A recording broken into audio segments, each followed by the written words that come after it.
Good afternoon. We'd like to welcome you to our What's Buzzin' at Georgia Tech webinar series. My name is Tyler Barker, currently serve as the coordinator within the Office of Parent and Family Programs.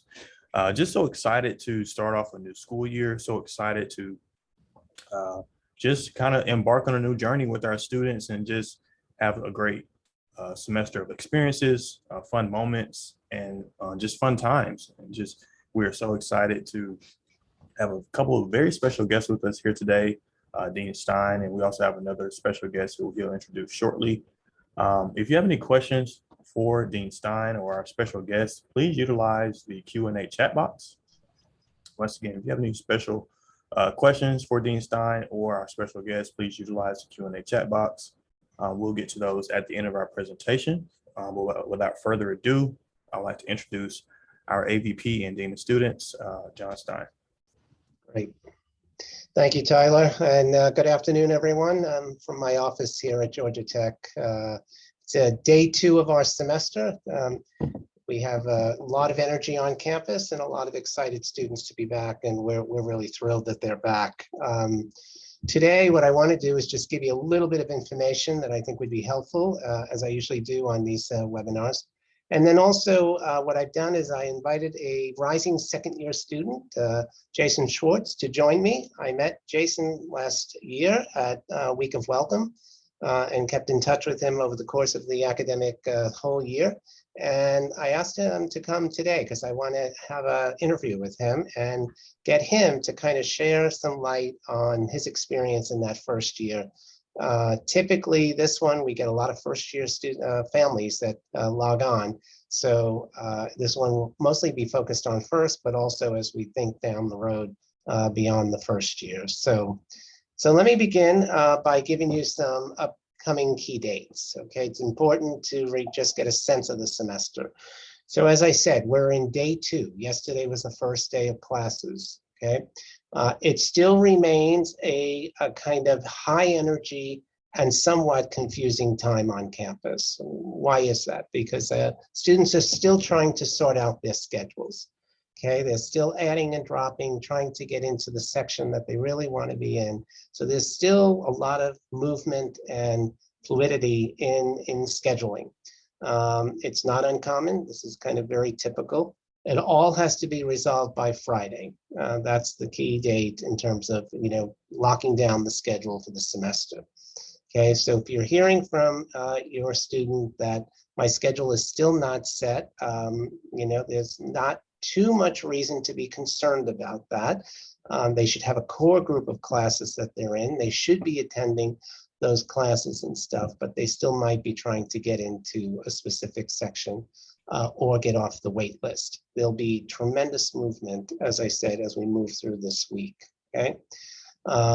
Phase 2 closes on the 26th. That is the key time. That's the time that all students are in those courses and will remain in them. Another key date is the 29th of August, which is payment. That's a payment deadline. That's an important date to know and to respect, only because lack of payment would mean that the students' classes are dropped. Okay, so we don't want that to happen. If for some reason you have difficulty with payment, then I would suggest that you contact the bursar's office quickly and speak to them and work out a plan as to how this can be resolved. Okay, but do not let this go without kind of attention to it, because your student will just receive an email saying that their classes have been dropped. So we go 2 weeks of classes, and then on the 5th is Labor Day. There are no classes. That is our first kind of break of the semester. That will be a long weekend. The students are not required to leave. They can stay. There'll be activities on campus for them. But certainly if they wanted to travel one time before they really buckle down, they can do that also.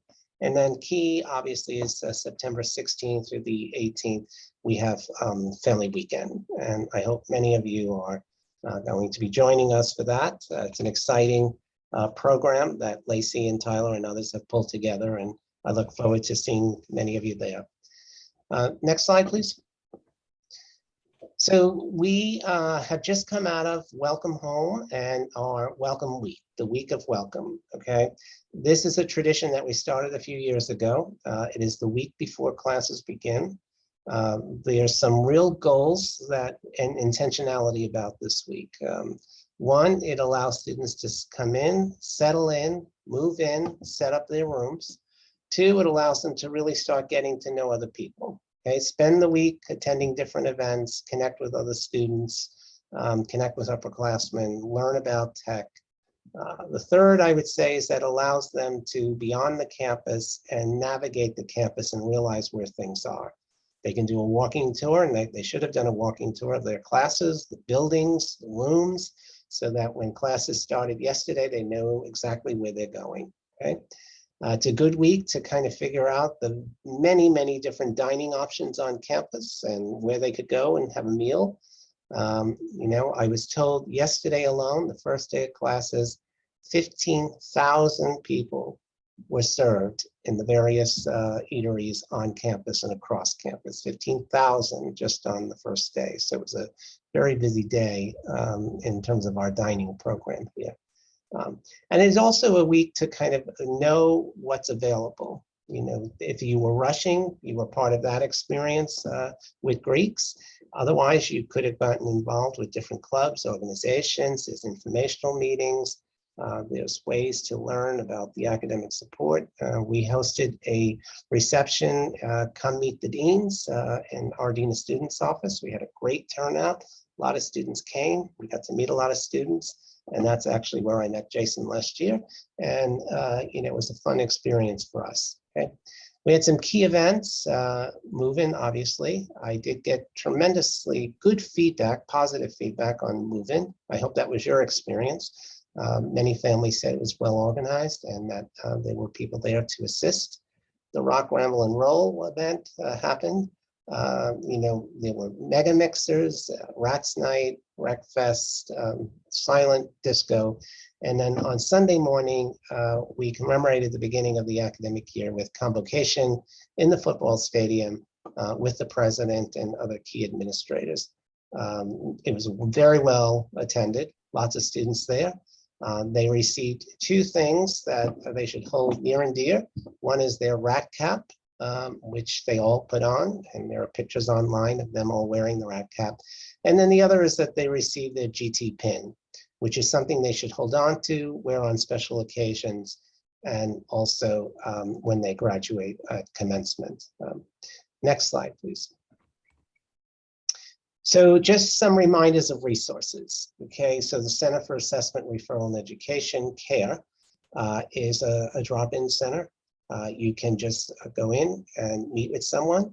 You know, there are some students who are struggling with some homesickness right now. And if you need to talk to somebody, that's a great place to go in and just meet with a counselor.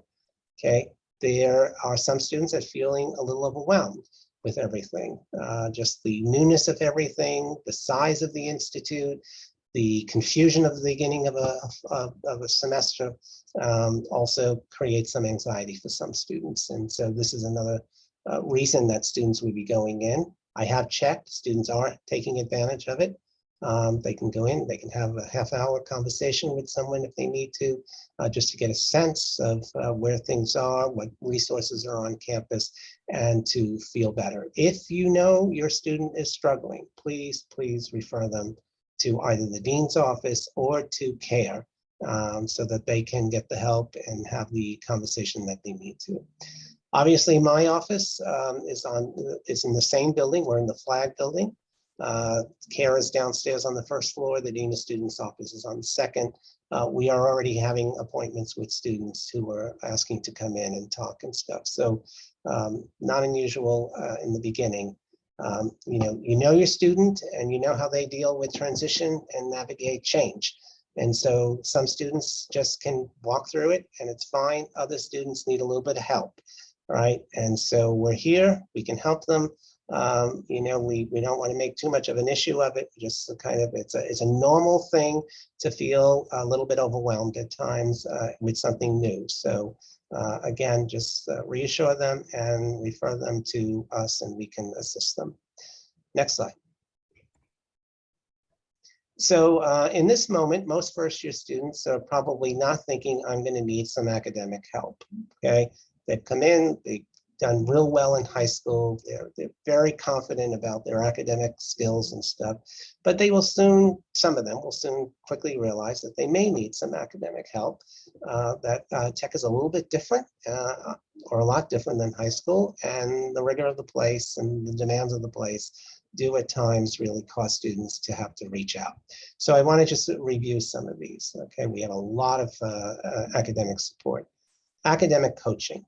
Okay, so if your student needs us to sit down with someone and talk about their classes, figure out a game plan, talk through time management, because that's one of the major issues that students struggle with, they can come in and meet with an academic coach. We have exploratory advisors. Okay, I'm in this major and now I'm here and I'm not sure I really want to do this. Who can I talk to? Okay, so you can go to an exploratory advisor, which is actually a good person to go to because they're not anchored in a given discipline. So they're not just going to try and convince you to stay in a specific major. They're going to talk to you about the various majors based on your interest, your passion, and what you would hope to do potentially in the future. Okay, there are on-demand online workshops. That's the and these are the links to those. They can just log on and listen to those. Tutoring available in person and online. Okay, this one-to-one tutoring program is phenomenal here. It's been going on for many, many years. I used to run it 20 years ago, and it's grown significantly. So a student can have a tutoring session with another student who has excelled in that class. They can do it in person or they can just do it online. And again, I think one of the hardest things for Georgia Tech students sometimes is to admit that they need some help. This is not a familiar place for them academically. And so we want to just say to them, if you do need it, please reach out, get the help, get it early, get it quickly, and it'll be okay. I'll remind you, first-year students, typically that first round of exams happen anywhere between weeks 4 and 6. So that's the first time that students will start getting back some evaluations from the exams that they've taken to see if they do need some additional help. We have peer-led undergraduate study plus sessions for specific courses and stuff, and they can check into those. And then we have OMED, our educational services, which also offers tutoring. So the campus-wide academic success resource website, success.godtech.edu, is a place to go and learn all about these. And I would encourage you to encourage your student to do that and to do it quickly as soon as they realize they need it. Okay, next slide. All right, so I think at this point I'll hold on questions. But what I'd like to do is maybe just first introduce Jason. And well, let me just see. All right, I'm looking at these questions now. Okay. So all right, this one, my first-year student living in a traditional just tested positive for COVID. Okay, what support is available to her and what is the campus procedures? Okay, getting meals, isolating. All right, so let me just answer that question and then we can move ahead.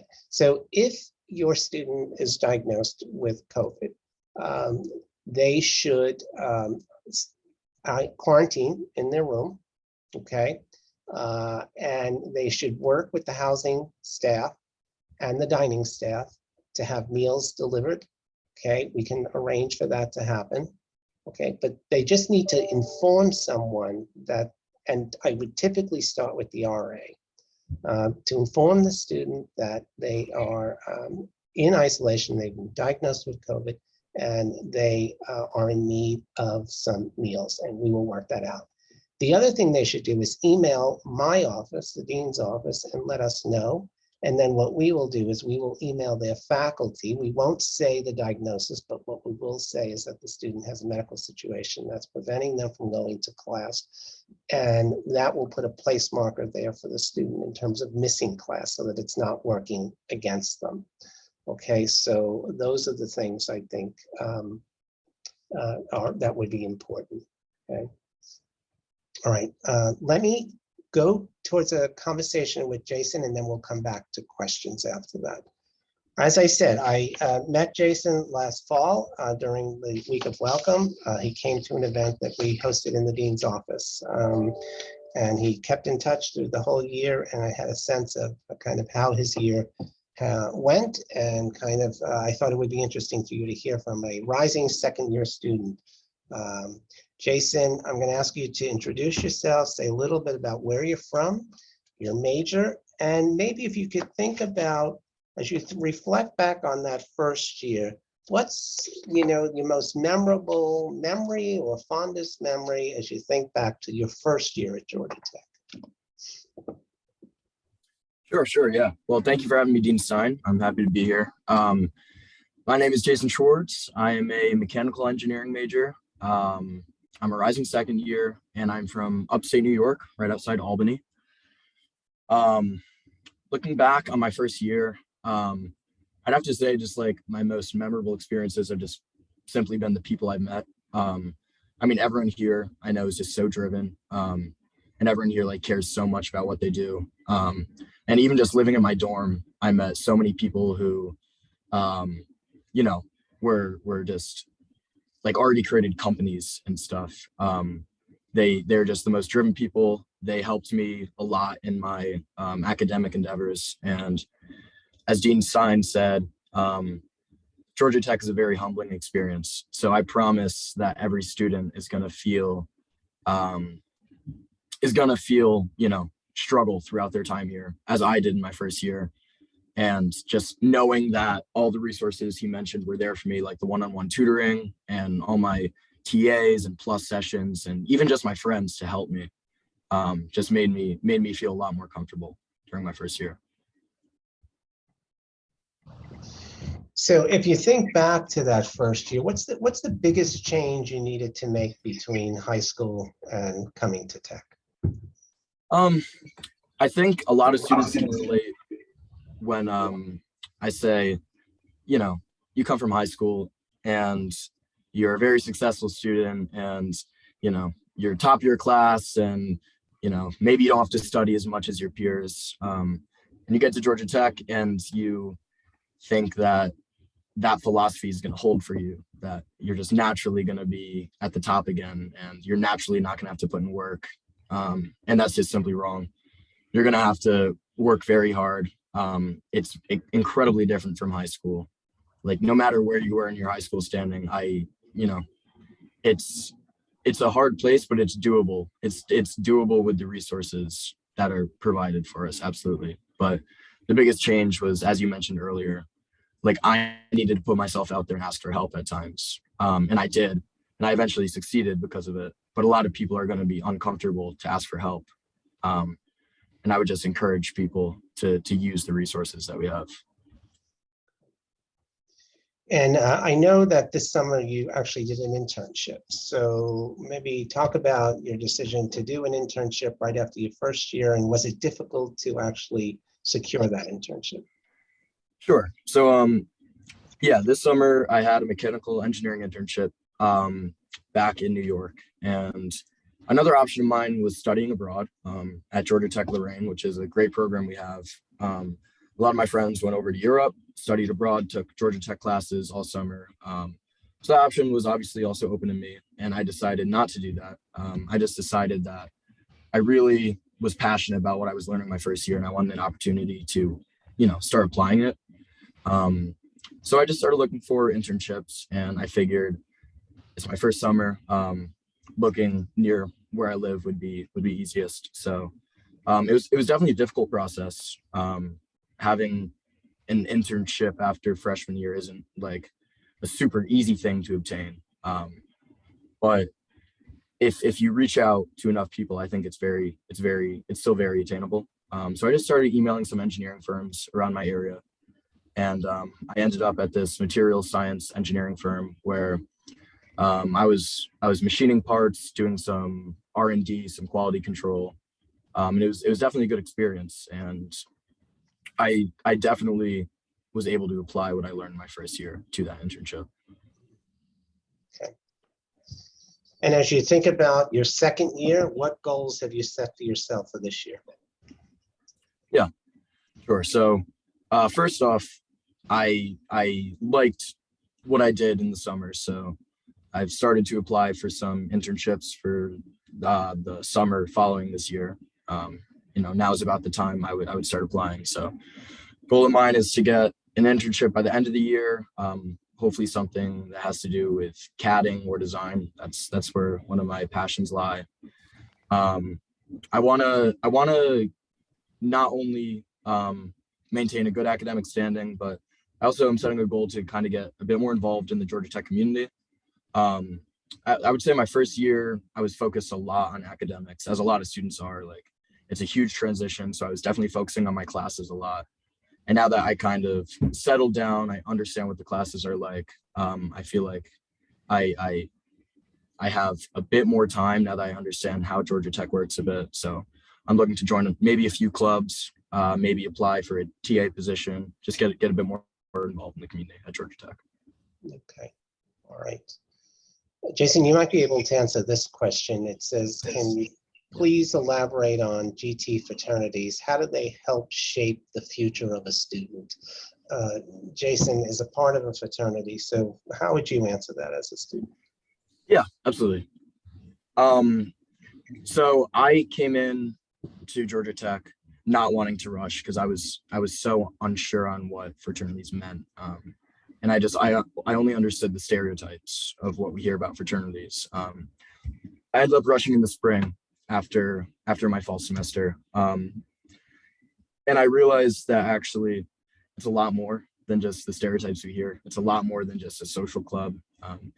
My fraternity, the fraternity I'm in is we, and every other fraternity at Georgia Tech for that matter, places a huge focus on academics and, all around balance. So for example, we have weekly study sessions where we rent out a room in the library and, we all go there. It's not mandatory, but it's a good event to encourage brothers to study. We have resume workshops with older guys. So I came in as a freshman, but I got to talk with all the fourth years and they reviewed my resume. They told me their internship experiences. They gave me a number or two of like a supervisor at a place they worked. Just a great networking experience. So the biggest thing I would say about that is it's more than what the stereotypes say. It's much more than a social club, and you can, in my opinion at least, you can become a better person from joining Greek life. Great. All right. And I think that maybe the final question would be, if you were to offer families a few tips on how they should help their student be successful, what would you say? Wow. First off, I would say stay in contact, because Georgia Tech, classes will get hard. While Georgia Tech has great resources for the students, it's just, I believe it's helpful for them to know that like their family is there for them, rooting for them. I know I called my mom and dad maybe once a week last year. Maybe I should have done it more, but I stayed in contact with them. I went to them when I needed support. They were probably my biggest support group that wasn't at Georgia Tech. Yeah, I would say the biggest thing is stay in contact. Okay, very good. All right. Well, they asked a question, which fraternity do you belong to? But let me just circumvent that. We don't usually state one fraternity because we're still in the process of students rushing and stuff. So we stay neutral. So we're not going to unfortunately answer that question. All right. I'm going to start answering some questions, and I'll also see if there's an appropriate one that Jason might also plug in as a student. So can you please elaborate on how to find out about the clubs in GT and where they place their announcements? Jason, you want to take a stab at that one? Yeah, sure. So I remember during Week of Welcome last year, they had Rec Fest, which was at least like the club organizations. That's where I learned about swim club. And I joined swim club in the fall semester. that's a good opportunity to learn about, experiences like that. As for clubs, I know there's a website, I think it's called Engage, where it lists every student organization. And I'm not sure how many we have, but I know we have a ton. I mean, there's literally a club for everything. So that's a good place to look for clubs, and it also has stuff like the president's phone number and whatnot, where you can ask for more information and get information about joining. Yeah. The other thing is that the Center for Student Engagement is planning fairs where different organizations will be out across campus, and they'll have tabling, and they can stop by and find out it's organizational fairs. So they should be looking for information about that. Okay, there is a weekly email that goes out to all students about these things, and the first one went out yesterday. So they can subscribe to that, and they can also call the Center for Student Engagement or stop by, that's in the Student Center, and learn when those organizational fairs are happening so that they can learn more about different clubs and organizations. We have over 500 on the campus, so there's certainly enough to choose from. Okay. Tyler, do you want to ask certain questions? I have a question for Jason as well. And it kind of touches on what Dean Stein talks about throughout the summer. How did you handle your first unexpected grade in terms of a grade that from a test or an exam that you didn't expect, that maybe you expected higher? How did you handle that? And what advice do you have to the parents? Yeah, sure. No one likes getting a bad grade, right? So I didn't enjoy it, but what I used it mostly as is, a learning experience. As Dean Stein was saying, you're gonna come into Georgia Tech, and maybe you're not gonna do as well as you did in high school. I mean, I'm sure a ton of people are, but maybe on your first test, at least, you're just not accustomed to what the test is gonna be like. So you're gonna get a low score at some point. I mean, I did, everyone does. Absolutely everyone on the campus does. I mostly just took it in as, wow, that hurt. How about that doesn't happen again? And I realized, what material do I not know? And I focus on that material. I actually used the one-on-one tutoring service that Dean Stein was talking about after an event like that. And I met with an older student, third or fourth year, who did really well in the class, and they explained the material to me. I started attending plus sessions more frequently. So the biggest take back I would get from an unexpected grade is just, don't let it drag you down. Like, don't let it affect your mentality for the rest of the year. Just, take the grade and then focus on what you need to do to succeed for the rest of the year. That one grade isn't going to define your year. It's not going to define you or your year or anything about you. And a bad grade's going to happen. So it's just a learning experience. Thank you so much, Jason. Of course. Dean Stein, it seems that we have a question about the monkeypox and what Georgia Tech is doing to address this nationwide. Yes, I want to reassure, I saw that in the questions. I want to reassure you there will be an educational campaign around monkeypox that the Health Center and Health Initiatives is pulling together now, that will be out and sent to all students and members of the community. I think I saw another question is, will we test for it? We cannot test for it. Okay, monkeypox has to be tested in certain places, and Georgia Tech is not one of them, but we have the referrals to the places that if someone needs to get tested, we can refer them to the specific place. Okay, but there will be a campaign. One of the things is timing of things, because there's a lot of noise right now with the beginning of a semester and all the information that's out there. So, it's a very important issue.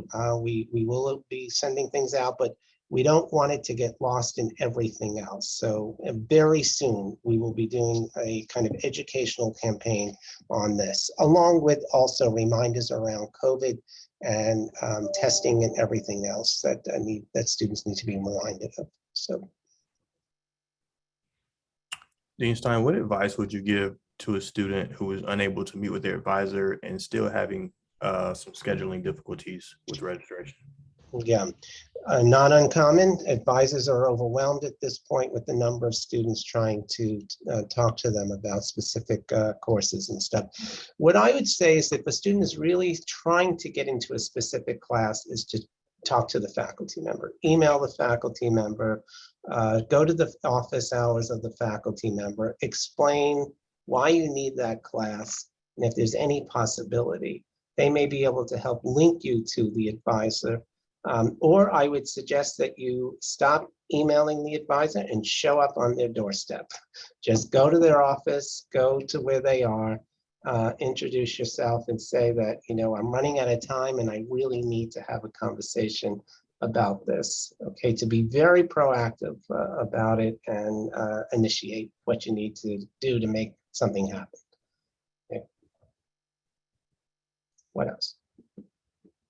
It seems that we have a recommendation to encourage RAs to have more dorm-centric gatherings to meet people, and I believe they will over the next course of the coming weeks. There'll definitely be more programs and fun events inside the residence halls as the year goes on. So students will definitely have the opportunity. But as Jason mentioned earlier, highly encourage your students to visit Engage to find out different events that are happening amongst campus. And then also just encourage your students to meet people.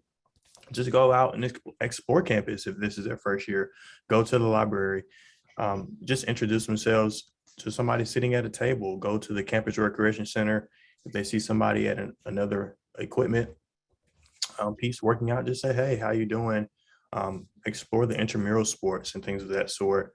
There are definitely several ways to meet people inside the residence halls and outside. So I don't know if Jason or Dean Stein, if you want to elaborate on that some more, feel free. Well, what I would say is that, you know, RAs are required to have hall meetings, first hall meetings, where they review some of the policies that students need to be aware of. They typically would do icebreakers for students to get to know each other on that floor and in that hall and stuff. So, you know, just keep in mind that we're only in day 2, and also that returning students just returned this weekend. First year students have been here a while. So everyone is just kind of getting into their spaces and settling down. So usually in the first week is when first hall meetings would happen. And that's when students can start to get to know each other. And as I always say, I know it's difficult for some students to do this, but to just walk down the hall and, you know, if doors are open, just pop your head in and say hello and, you know, who you are and the fact that you live in room 3, whatever it is. But to just kind of make that connection to someone and, you know, have them make the connection back to you, all right? And not just always count on the RA. The RA will do it, but I also think the combination of the RA doing it along with the individual student is really what makes it beneficial. So. Dean Stein, it seems that we have a question about our protocols and procedures around active shooters on campus, just in light of recent news that happened in Midtown Atlanta yesterday. Yep. If you would like to expound on that, please. Yep. Very concerning, very concerning. I was on the phone with our chief of police yesterday regarding this. Just know that anytime something like this is happening around near us, this wasn't very close, but close enough. We are on top of it. We're monitoring it. If we felt that we needed to go into lockdown, that would have happened. The way that we would have done that was that we would have sent out a G10, which is a Georgia Tech emergency notification, to all members of the community, students, faculty, and staff. Family members cannot receive those. And the question is usually, why can't we? The reason is that there are so many of us just on the campus that receive it. If we were to add thousands and thousands of more people to it, it would take longer for it to get out and stuff. So it's based here. However, having said that, anytime a GTANS happens, typically what would happen is that on the main web page, something would be posted, Georgia Tech's main web page, something would be posted alerting families. So you can always go there and check. But yesterday, we were monitoring this very closely. It has since come out that this seemed to be intentional. It seemed to be targeted. There seems to be some connection between the shooter and the individuals that were unfortunately shot and stuff. So, but still, I just want to reassure you that we work very closely with the Atlanta police and we monitor these situations every day. So. Dean Stein, it seems that we had a couple parents just join us late. Yeah. So if you can just touch on our COVID protocols and procedures as in regards to testing, and then if they do test positive or are experiencing symptoms, is it possible to get medicine delivered to them? So we've changed the way we're doing things this year. Okay, our broad testing protocol and program is no longer happening here. Okay, that we have sunset that. So now if a student is symptomatic, they can go over to the health center and work with the staff there. Okay, there's also home kits that we have on campus that they can test themselves to see if it comes back positive. All right, the shift is to, continuing education, but more personal responsibility for this. And so we want students to, take the responsibility of testing themselves and taking the necessary precautions that they need to and stuff. We will continue with an educational kind of campaign throughout the whole academic year. But a lot of what we had in place in terms of broad testing on a daily basis, and even isolation and quarantine will no longer be happening. Okay. Now, housing, if space is available, will work with students in certain circumstances. If they're sharing rooms and stuff, if there's a possibility of placing someone temporarily into another space. Tyler, can I jump in on the second part of that question? I think they were asking if they live off campus about medication being delivered. So I shared the story actually this summer. My son went to a summer camp in Florida, and I did not know this, and I'm not trying to make a plug, but Uber Eats actually delivers from Walgreens and CVS. So who knew? So you can get over-the-counter medications if your student is ill, delivered to, if your student's living in an off-campus apartment or what have you. I had no idea. So I was able to get ginger ale and crackers and some other medication delivered to my student who was on a college campus in Florida this summer. I had no idea, but you can do that. So if your student doesn't have a roommate or someone who can get them something to them if they're not feeling well, that is a possibility to do something like that. I'm not saying necessarily Uber Eats, there's other companies too, but just as a suggestion. Thank you so much, Lacey. Dean Stein, any clarification in regards to the roommate? Does the roommate need to isolate themselves if a student tests positive? Okay, good question. And I've heard our director of the health center answer this a number of times. So what the roommate should do is obviously to test themselves just as a baseline to see if they're positive or negative. After that, they monitor to see if they start showing any symptoms, cough, whatever it is, sore throat. If they start showing symptoms, they need to test again to see if they're positive or negative at that point. And that's what they should do. If eventually they test positive, then they will need to quarantine just like the other student, their roommate did. Otherwise, they do not. They can go to class and stuff, and they do not have to quarantine at that point or isolate. Great, thank you so much. Can a student be able to catch up if they join Georgia Tech 1 to 2 weeks after enrollment is due to visa issues? Can they? Probably. It's not easy. Here's what should have happened already. So if that's the case and they're not here, they should have emailed all of their professors to say, I am coming, because there's a certain point in time where every teaching faculty has to do an enrollment kind of status on students. to say if they're in class or not. Typically, that is done based on the student actually attending the class. So we want to make sure that that faculty member knows that that student is eventually coming to be on the campus and be in their class. All right, otherwise they're going to report them as missing, as not being attendance. Okay, so they should do that. They should be working with the faculty member to work out a plan as to how to catch up. Okay, now the first week is easier because everyone's still shifting in and out of classes and syllabi are just being shared and stuff. But as we move into the second week and beyond, then we're already getting into course material, we're already getting into first assignments. So what that student needs to be ready for is kind of feeling a bit behind and jumping onto things immediately and staying focused on the academics, staying focused on catching up, getting the work done, and communicating with their professors. Not impossible, but honestly, not easy. And the further out we go, the more and more difficult it becomes. Also recommend just staying in contact with the Office of International Education as well throughout this process if you are in that situation. Yes, good point. Jason, we'd love for you to touch on, if you can, and we'll kind of touch in where we can as well. When should first year students be addressing their living arrangements for the next year, their sophomore, second year? And does Georgia Tech provide any resources to kind of help students make that decision? Yeah, sure. So I know it's a process that starts relatively early.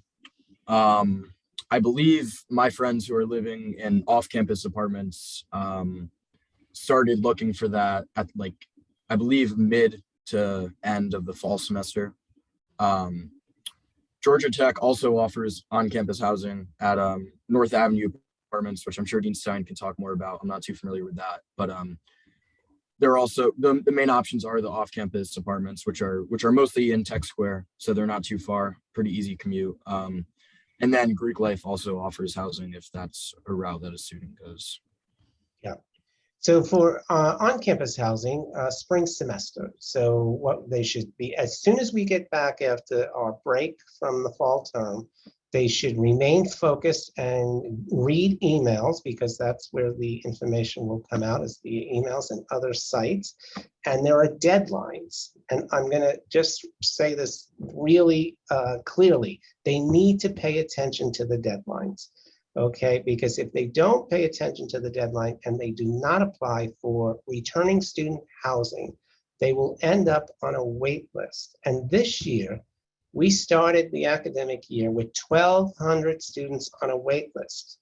Okay, so they need to be very attentive to the deadline, make sure they go in and apply for housing. But all of this starts spring semester, January, February, into that whole time. So,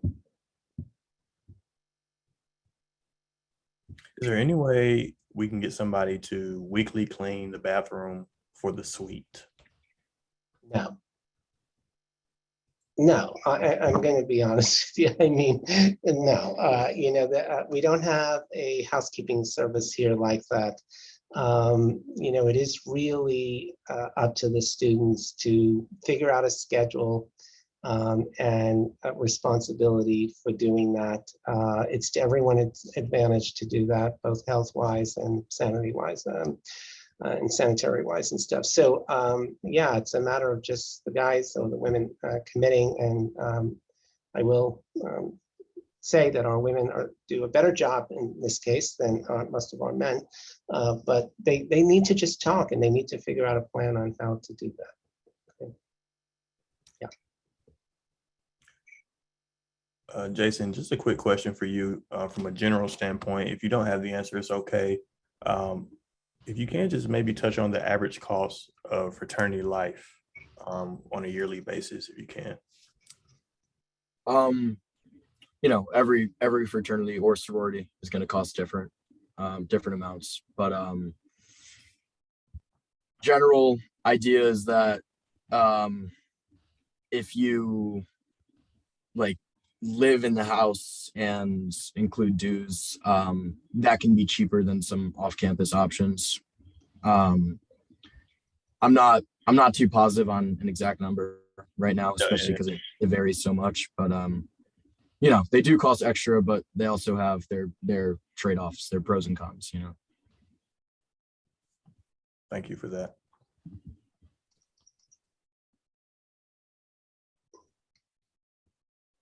I just want to say, staff member just texted me to remind me of this.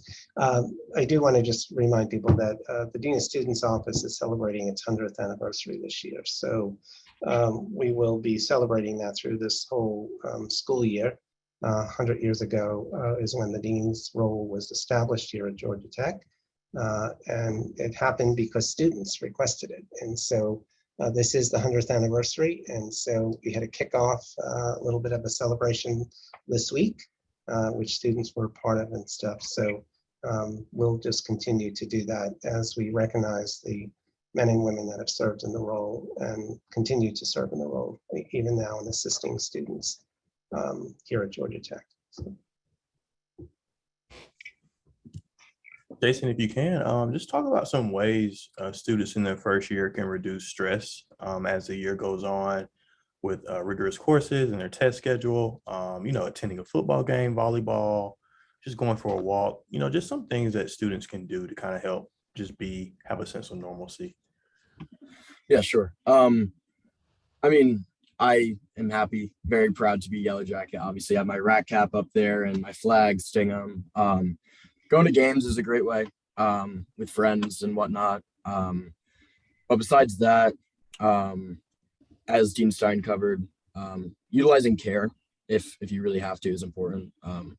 I used care in my fall semester, and just everyone there is very genuine and they do care about the students, obviously.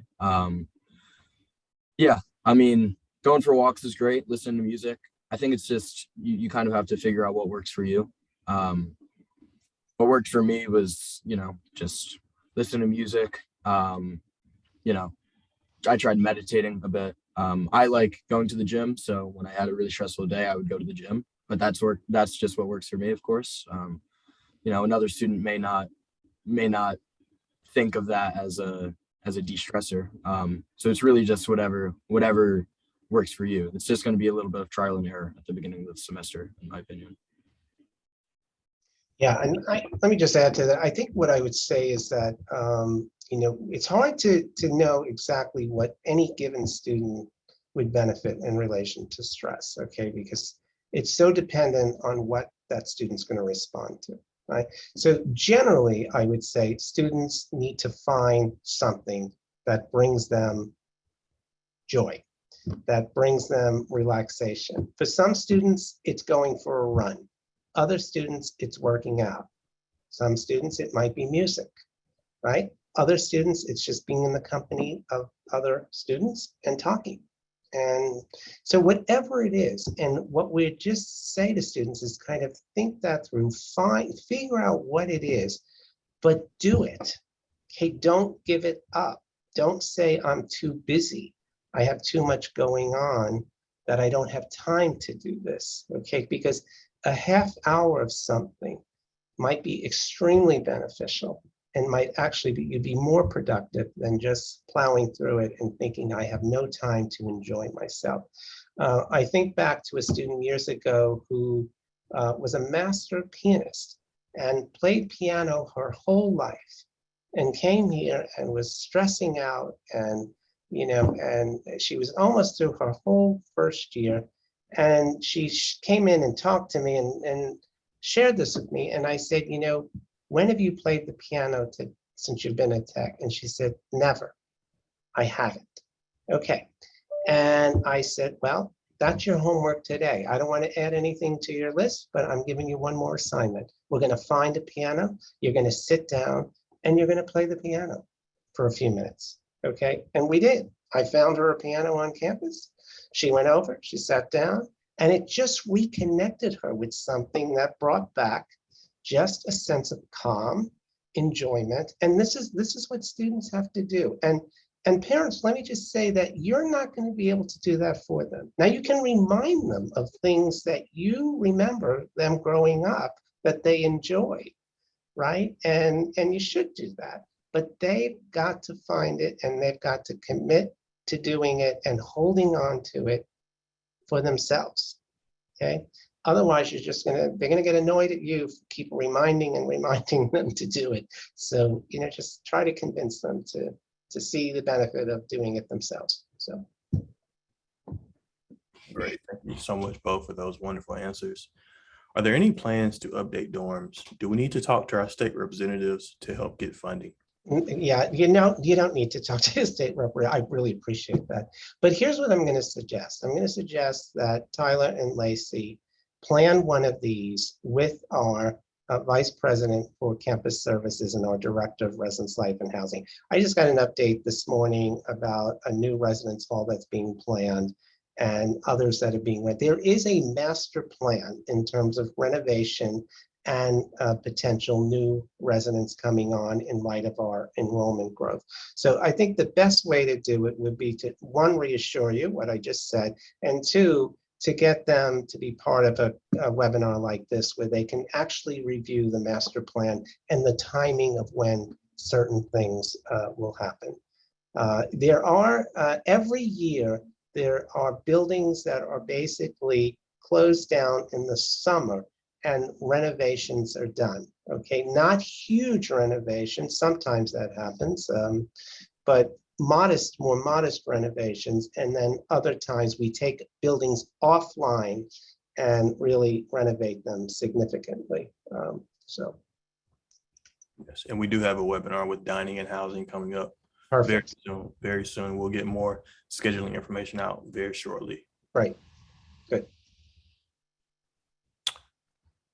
My child figured out yesterday that they had a lecture portion of her lab science class online. Is this common for lab sciences? How can the student find out if the lecture is online or a classroom lecture before registering for the class? Take a stab at it, Jason. How would Sure. you find out? Yeah. So when you register, we have a program, Oscar. So when you register for classes, it's going to give you like a location of where it is. And my understanding is that if the location is TBA or TBD, then that means that portion is online. Rarely last semester when I had in-person classes, it would be moved online for 1 or 2 classes, but I believe if it's TBA, that's planned on being online for the entire semester. Great, thank you so much. Are there any GT Care programs led by students? That way they are more reachable for students. There are no, do you mean out of care? Is that the question? Do we think they're asking from care? Yeah, I center? think this, yeah, GT All Care. right, okay, that's what I thought. I just wanted to make sure. There is not, but what I will tell you is that there is a peer education counseling program out of the counseling center, okay? There are undergraduate students and graduate students who've gone through a whole training to become peer educators and peer counselors. And so they are available to students. All of that information is online in the counseling center, whether for a student who wants to be one or for a student who wants to meet with one. And they had many students meet with their peer counselors last year to talk through, because sometimes a student would rather just talk to another student than talk to a professional counselor. So yes, we do have that available. And they all, both care and counseling, have student advisory boards. So they hear from students, they learn from students, and they get kind of suggestions and recommendations from students. Great, thank you so much, Dean Stein. We have another question. Should we go ahead and pay the fee when we are uncertain on the visa status? Again, what I would say is that you need to negotiate that out with the bursar's office, and you need to ask the question, what would be the refund if we go ahead and pay and then for some reason the visa issue is not resolved. Okay, so just make sure that you connect with the bursar's office. Is housing guaranteed for all rising second-year students who applied before the deadline? That is a question for housing to answer, but I'll just say kind of my thoughts on it. A few years ago, I would have said most definitely, okay? I'm not so sure anymore because like in this case, our first year students class came in over-enrolled. Okay, so the majority of spaces were for our first year students. However, I think if you actually applied by the deadline, the odds are you would have received housing. It's if you did not apply by that deadline. So the deadline is really very, very important. Great, thank you so much. Just want to give an opportunity for any closing remarks from yourself, Dean Stein or Jason, before we exit our webinar. Jason, final thoughts? No, I just want to say, thank you for having me, and I hope people were able to learn from the webinar. That's all. Yeah, and what I'm going to say, it's going to be a great year.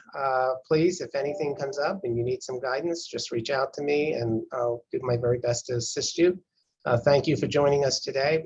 We hope this was helpful. A lot of great questions, and it's also given us some kind of sense of who else should be talking to you in webinars like this, trying to get very specific information to you. So thank you for joining in and have a great day. Yes, thank you so much, Jason and Dean Stein.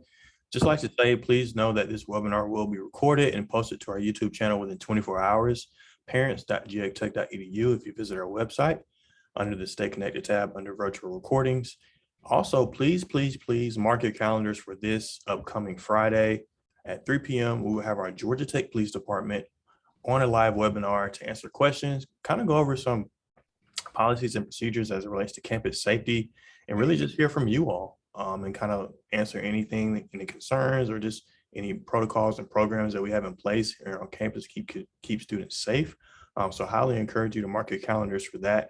And as Dean Stein said, we will be bringing more campus partners, more offices to you throughout this semester.